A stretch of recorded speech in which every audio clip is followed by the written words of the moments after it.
Bonjour, je voudrais prendre l'exemple d'un dessin entré dans les collections en 2018, qui est un dessin un peu particulier.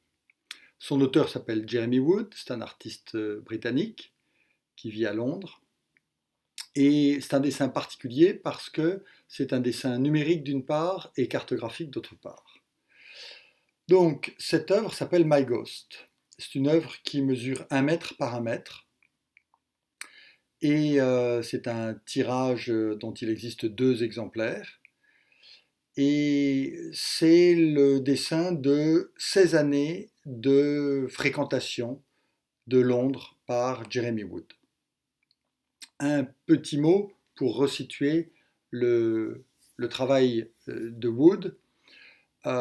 C'est un artiste qui s'est très tôt intéressé au GPS.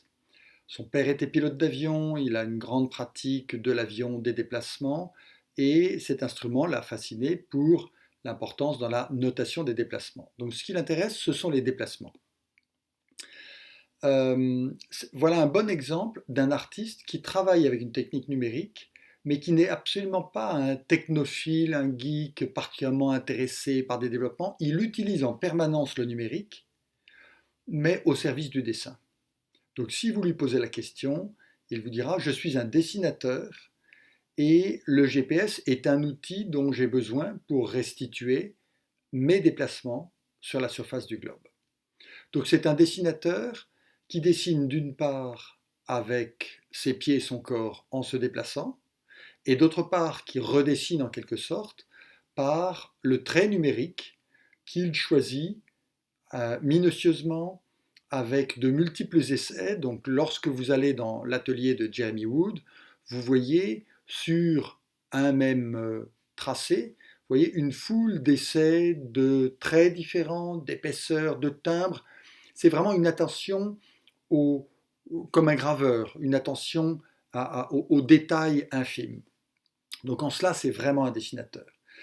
Alors, c'est un dessinateur cartographique.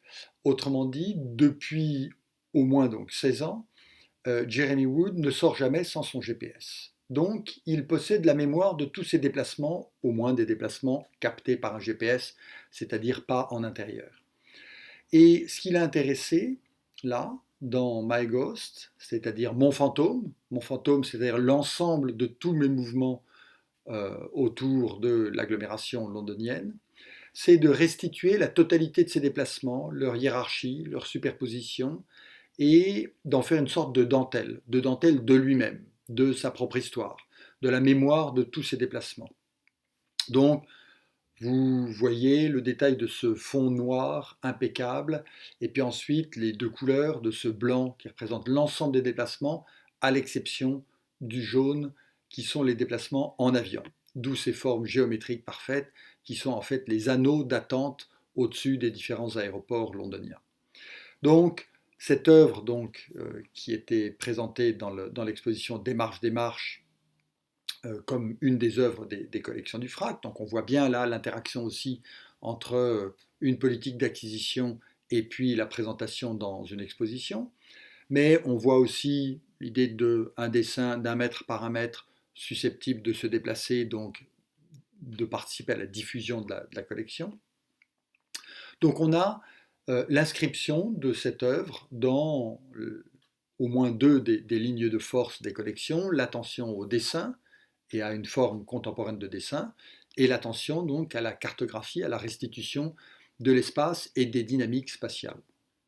Donc voilà un bon exemple d'un artiste qui n'est pas français, qui ne vit pas et ne travaille pas à Marseille, mais dont l'œuvre singulière nous a semblé suffisamment forte et pertinente pour intégrer les collections du FRAC PACA.